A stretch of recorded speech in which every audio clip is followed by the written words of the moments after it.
Hey guys, welcome to Black Angus Reviews. Today we got an interesting topic today. Former Senator Heidi HeitKamp called Gina Carano a Nazi, among other things, but I don't normally cover that kind of TMZ, paparazzi, quick flash outrage. You don't get that here. Good on the people that do, I guess, but I want to give you more, and I don't want to just, give you fluff every day with a lot of spam around it. But I was thinking about this, watched some of the comments and everything on Twitter about this, and it made me think about like how important this is.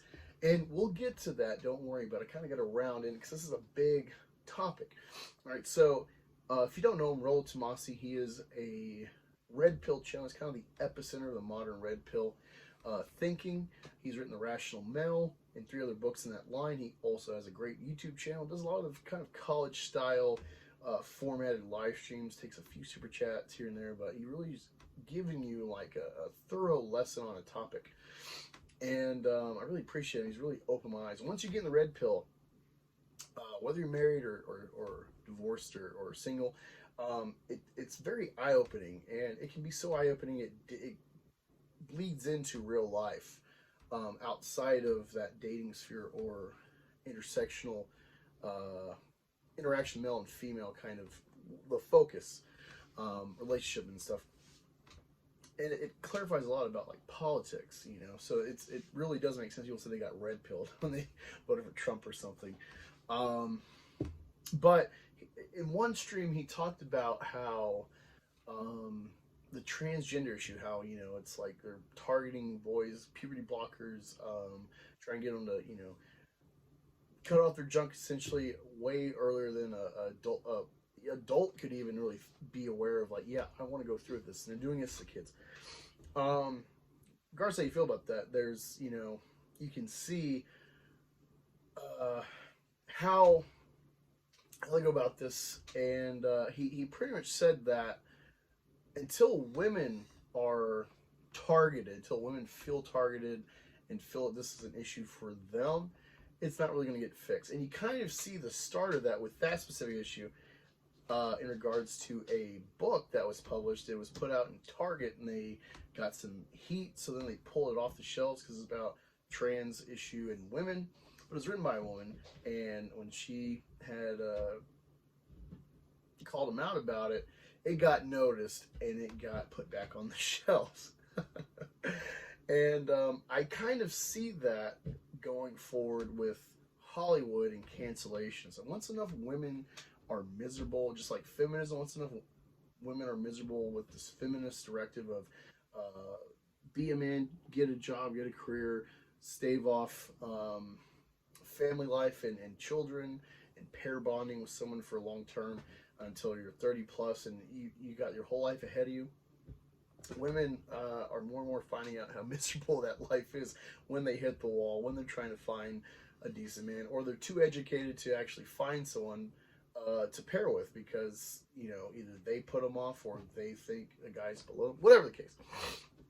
There's a lot of misery with that, and I think women are slowly waking up to this narrative, not really helping them. And it's the same in Hollywood, because you've had Gina Carano canceled for kind of really going out there with conservative-esque tweets and mindset. I would just say it's common sense about lockdowns, masks, and everything else, the vaccine, voter fraud, etc.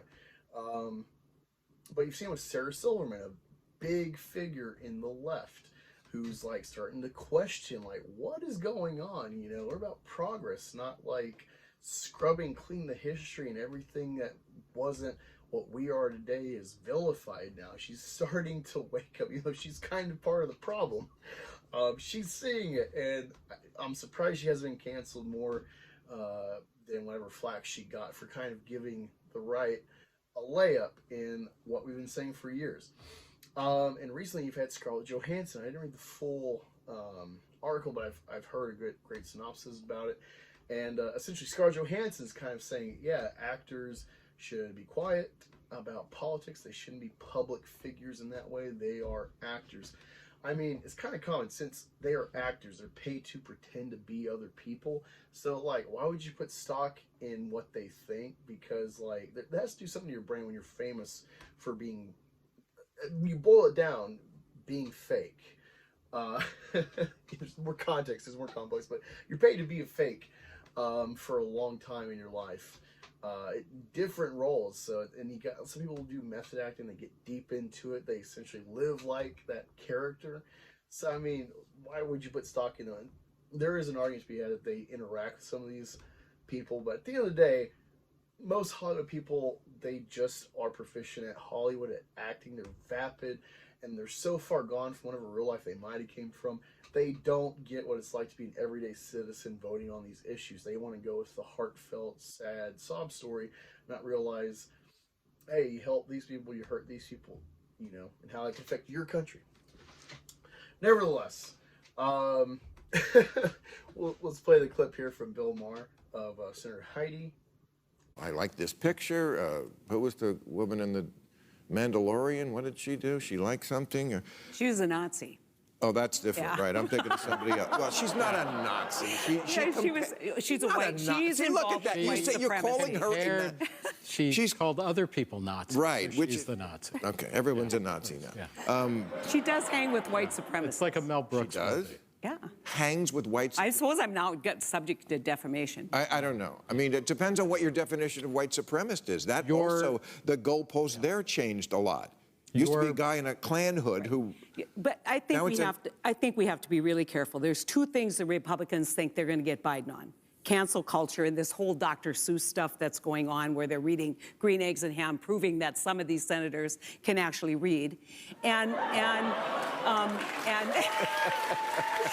immigration. And so we can't ignore the fact that we got Donald Trump was in part because of political correctness. I mean, you did a whole show called What's funny about this is that she even says mid-statement, like, I'll probably get, you know, defamation or slander, but yeah, she's a Nazi. She's at least a white supremacist. And like, you see Bill Maher's kind of like, wait, what? You know, what are we talking about? Like, okay, everyone's a Nazi now. Yeah, what is a white supremacist? They used to be like Klansmen. Now it's you vote the wrong way. You know, you know, Bill Maher, he puts his foot in his mouth with some of his leftist rhetoric, but he's kind of a common sense guy to some degree. And he's seeing the ridiculousness of this culture. But I think it's funny that, you know, Scarlett Johansson's even talking this, because she was canceled, or, you know, got railed at because she was supposed to play a trans character. I think in a true adaptation, I can't remember. But the whole argument was like, even if they can't act well, a trans person should play a trans character. And it's just like, wait, this is exactly the argument I've been having about diversity in film. It's like, how does it help minorities if they can't act well in this realm of Hollywood? If they can't act well, or they can't, you know, CGI better or whatever, like when you hand down to someone less qualified a position, a job, responsibility, and they don't do as well as the other person who might be white, when you're doing that to offset systemic or historic inequalities, does that actually help the minority, or are you just validating why people don't like them, if there's a stigma about them, or whatever the case? And this is exactly it, you know. It's like, wait a minute, like, you're literally saying exactly what we've been talking about. But yeah, this is just wacky, and ultimately, what I want people to realize, if they get this far, is you can't keep politics out of entertainment, because the left has made us bring politics in here. We're at the point where if you're not witch hunting other people for racism, well, you're not racist enough. You gotta be anti-racist. You gotta like be actively hunting for other infractions. You can't just not do it yourself, because that's not enough. It's very culty mind. It reminds me of like Jehovah's Witness, where it's like, no, part of your worship is door to door. You got to go out there and find people to convert, or try to. And it's just like, wow. But yeah, like, we're at the point now where we can't keep our politics out. This really is, it's bled through. Like, when I tried to explain years ago, like, the divide in Star Wars fandom to people that don't really care if they're outside of this, I'm like, yeah, dude, like, there's a huge split about this movie. It kind of mirrors Trump Clinton about The Last Jedi, like the demographics, the fan base, it really mirrors it, you know. And it's worse today about everything. Or if you don't like something, oh, you must be a Trumper, or you know, you hear it taken. You kind of think from my side, oh God, there's a Biden voter. They're really blended. Your views on politics, like no one's learned. The left has made it where we have to quantify every facet of our life with the political facet of our lives. And I think it's a bad step for everyone. But, you know, ultimately, if we start making new stuff on the right, if we start making new stuff, go counter to Hollywood like Ben Shapiro's, this is important, this political angle. It's important because we have to walk the line of, all right, do we do the same as the left and we kind of bar leftists? They got to toe this right line? Or do we, like, free-for-all anyone who wants to acts and creates and whatnot, makes pieces of art? Because unfortunately, SJWs, they infect popular, successful things and corrode them and make people leave when it's like, oh, franchise I've devoted so many years of my life to, now it's propaganda.